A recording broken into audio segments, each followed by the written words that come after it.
Hi, this is Alex from the Gaslight Anthem. And I'm Brian. I play guitar in his band. Sometimes. Welcome at the Taubertal-Festival. You've been touring and playing festivals in Germany a lot, and you've played small clubs, bigger clubs, and now you're one of the big new acts. Some people call you the Springsteen rock band. How did this develop in the last years? Are you fascinated by yourself that you're playing now bigger and bigger festivals? Yeah, of course. I mean, it's weird to think, you know, because when we started as a band, I didn't think we'd make it this far. You know, I mean, I had dreams to be a musician, but you know, that's like up there with being a professional athlete or something. It's something you want to dream about as a kid, but you kind of always get these like hopes kind of dashed by adults or whatever, and try to get a real job, what have you. So the fact that we were able to do this, I mean, it's pretty amazing. And I mean, I think we got here because we started playing shows and then didn't stop. And we still haven't stopped. We've been touring pretty much straight on for like the past 5 years. That's really the only way I think that can happen. You can't get your word out if you're not going to bother going around to spread it, you know. How do families and friends see you back home in the US? You're now the big rock stars of your old hometown.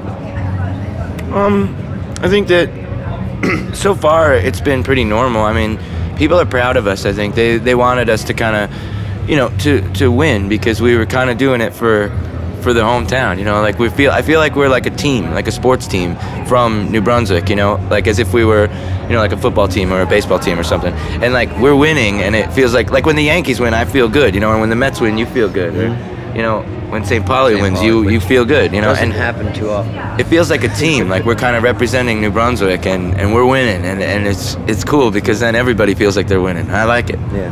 What do you miss the most when you're on tour? Pizza. And yeah, I miss pizza and my bed and my cat. Because Lagwagon told us they miss burritos the most on tour. It's West Coast, yeah, that would make sense. California. Yeah, it's California. I'd miss that too if I was from California. Good burritos in Yeah, California. great burritos in California. No proper pizza in Europe and Germany. I think that there is. I would say I live in Brooklyn, New York, which is like New York City. That's pizza. You know what I mean? And I had pizza in Germany 2 days ago, and it was really good. awesome. No, it that was was really perfectly good fine. If that was from New York, I wouldn't have known. It was good. So do you keep in touch a lot with your relatives and friends at home, or you're just on tour and then you go back and then you catch up? Oh no, I mean, yeah, I mean, I call the parents, you know, every couple days or so, just to say hi and stuff, let them know I'm doing okay. And I talk to my friends, you know. So we live in the future, so we have, you know, fancy phones that can talk across oceans and stuff. So I try to. Sometimes I'm not as good as I'd like to be, but yeah. Tell us more about your tattoos, because some of my friends said, oh, Gaslight Anthem, they have a lot of cool tattoos. So when did you start to get tattoos, and do you get more and more? Yeah, I started kind of, I didn't get my first one until I was like 20. Yeah, I am still getting, I'm actually in the process of working on my chest right now, which is not fun. It hurts a lot, I'm not gonna lie. But it's worth the pain?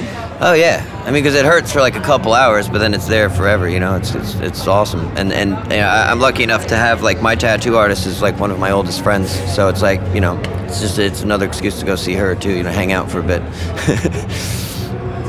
One question I ask most of the bands is, there's always a big mystery about being backstage. So what's the cool thing about being backstage, and what's the not so cool thing? The cool thing about being backstage?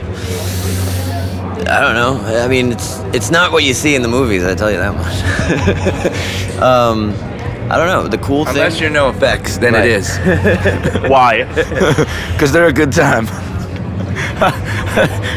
You don't even have to take part in it. You could just watch No Effects, and it'd be hilarious. So...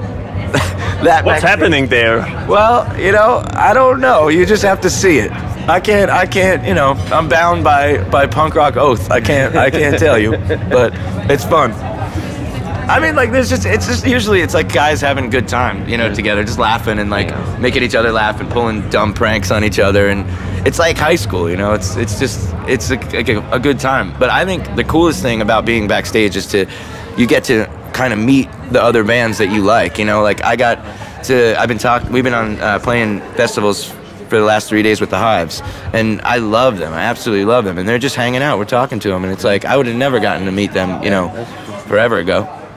Do you have a wish to meet some special band one day and play with them together, or support them, or play with them at the same festival?